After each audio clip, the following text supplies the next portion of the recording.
바람나서 쳐나간 남편을 이런 부분에 있어서 나도 잘못했다 이렇게 생각하시지 않기를 우선 바라고요. 그거 없이 정말 자연스럽게 정이 뜨게 만드는 아내분들이 있습니다. 물론 남편들도 있죠. 그 부분도 제가 다음에 다루겠습니다. 근데 오늘은 집중적으로 제가 아내들에 대한 이야기를 하는 부분은 정말 정서적으로 거리를 만드는 아내들에 대한 이야기를 제가 해드리려고 하고요.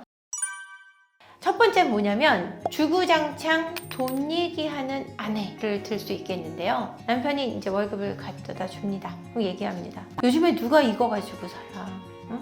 옆집 철수 아빠는, 옆집 민준이 아빠는 의사여서 그런지 월 2,000원 준다더라. 요즘에 500 갖고 딸랑 어떻게 살아? 이렇게 얘기하시는 분들이 있어요. 투잡이라도 해봐.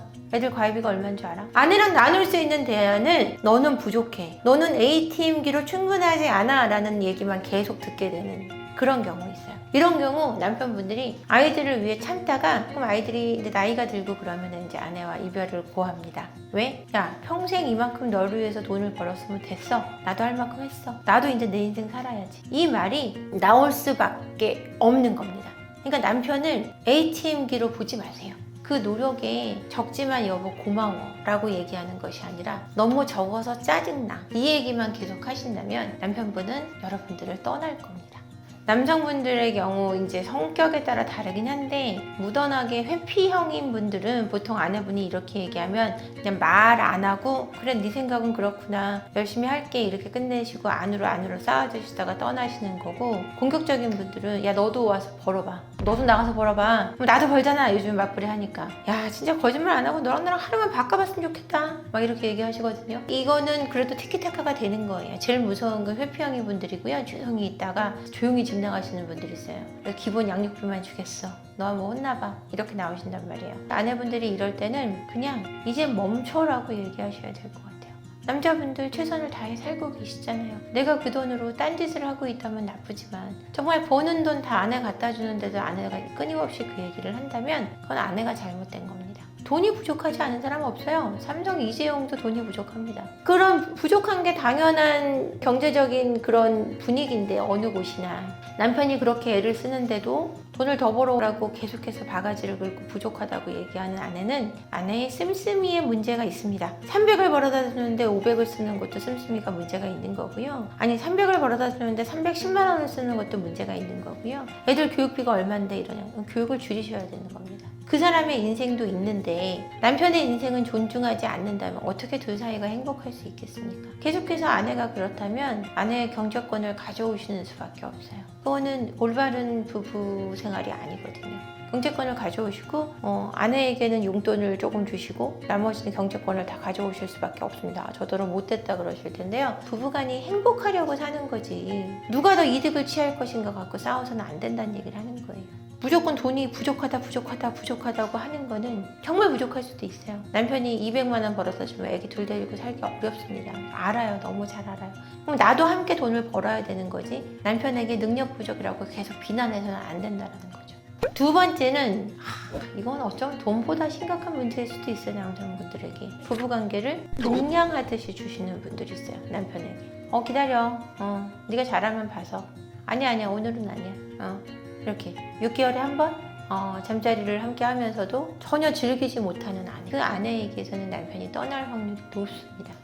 제가 상담하시는 분 중에 내담자 남자분들이 하시는 말씀이 뭐냐면 나는 정말 사랑해서 아내와 관계를 갖고 싶은데 아내는 피곤하다는 말만 한다. 그래서 이게 잠자리 리스로 간 지 5년 됐다 10년 됐다, 나를 거부해서 더 이상 관계를 갖고 싶지 않다 라고 얘기하시는 분들이 사실은 내담자로 많습니다. 그 이유는 그만큼 그 잠자리 리스 문제가 심각하고 그런 식으로 나와의 관계를, 잠자리를 즐겁게 할 수 없는 여성에게 흥미를 잃어간다는 얘기를 하고 있는 거겠죠. 그러니 잠자리 관계에서 동냥 주듯이 적선한다고 생각하시는 아내와 함께 살고 있는 남편분들은 행복하다고 할 수 없거든요. 그럴 때 또 다른 곳에 눈을 뜨게 된다면 그때는 걷잡을 수 없이 남편이 떠나가는 것을 잡으실 수 없을 겁니다. 세 번째는 자존감이 약한 여성을 들 수 있는데, 그러면 자존감이 약함이 어느 정도여야 되냐고 말씀하실 텐데, 자존감이 나하고의 관계에서의 자존감이 약한 것이 아니라 모든 대인관계에서 자존감이 약하신 분들이 있어요.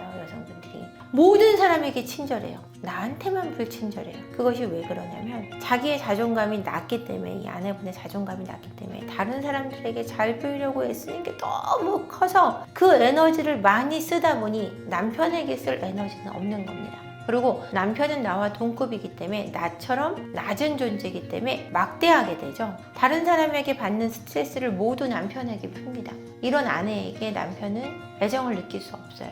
이상하다. 왜 나한테만 불친절할까? 이런 질문을 많이 하세요, 남편분들이. 아내가 저한테만 불친절해요, 선생님. 이렇게 말씀하세요.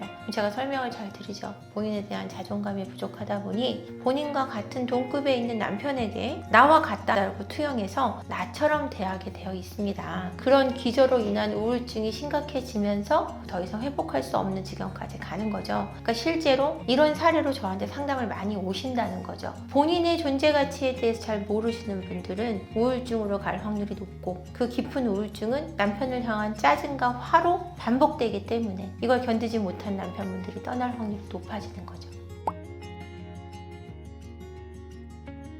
이렇게 남편들이 떠났을 때 아내들은 어떤 마음이 드냐면, 바람이 난 게 아니고 그냥 화가 나서 집을 나간 거잖아. 이런 상태로 뭐 바람이 났다 이러면 또 형태가 다른데, 그냥 정말 이런 정서적인 문제로 이렇게 끝났다 싶을 때 아내분들은 어떻게 생각하냐면 전혀 내가 잘못했다는 생각을 잘 못하세요. 그냥 황당해요. 왜냐면 아내분들도 그 입장에서는 굉장히 열심히 사신 거거든요. 돈은 부족했던 게 맞고, 부부관계는 정말 피곤해서 못한 거고, 남편이 싫어서가 아니고, 그다음에 우울증이 있고 자존감이 낮았던 건 내 탓이 아니거든요. 그러다 보니 본인들이 뭘 해야 될지 잘 몰라요. 근데 이때 뭘 해야 되냐면 본인의 회복에 신경 쓰셔야 돼요. 본인의 에너지가 살아나고 본인의 어떤 행동력이 살아나지 않으면 이 상황을 해결해 갈 수가 없어요. 그래서 내 행동력과 에너지가 살아나고 자존감이 회복돼서 나의 분위기 또는 나의 에너지가 바뀌어서 조금 더 새로운 사람이 됐을 때 남편은 돌아올 수 있습니다. 그러니까 여러분 회복에 신경 쓰시길 바라고, 과거에 있었던 문제를 갖고 되짚고 속상해 하시기보다는 앞으로 어떻게 해야 될까에 대한 고민을 하셔야 될 것 같아요. 돈 얘기를 너무 많이 했던 게 사실인데, 사실 아내분들이 잘못한 건 아니잖아요. 정말 돈이 부족했고 정말 힘들었기 때문이고 애들을 위하는 마음이 있었던 거잖아요. 그런 마음 저는 충분히 알죠. 하지만 남편분은 힘들었던 겁니다. 남편을 떠나게 만드는 여자들의 특징을 제가 3가지로 말씀드렸어요. 첫 번째는 돈에 대해서 끊임없이 얘기하는 사람. 독립이 되지 않는, 정서적으로도 경제적으로도 독립이 되지 않은 것도 힘든데 거기다가 열심히 노력하는 남편한테 계속해서 돈 얘기만 안 해. 두 번째, 잠자리를 그지한테 동전 던져주시자 하시는, 가끔 하는 것이 문제가 아니라 그런 뉘앙스로 하는 것이 문제가 있는데 그런 뉘앙스로 하시는 분들. 세 번째, 타인에게 다 친절한데 나한테만 불친절한 아내. 정말 나에 대한 근본적인 회의가 들겠죠. 이 3가지를 예를 들어드렸고요. 이 3가지를 혹시 지금 하고 계시다면 지금 당장 스탑해보시기를 권해드리고 싶네요. 고맙습니다.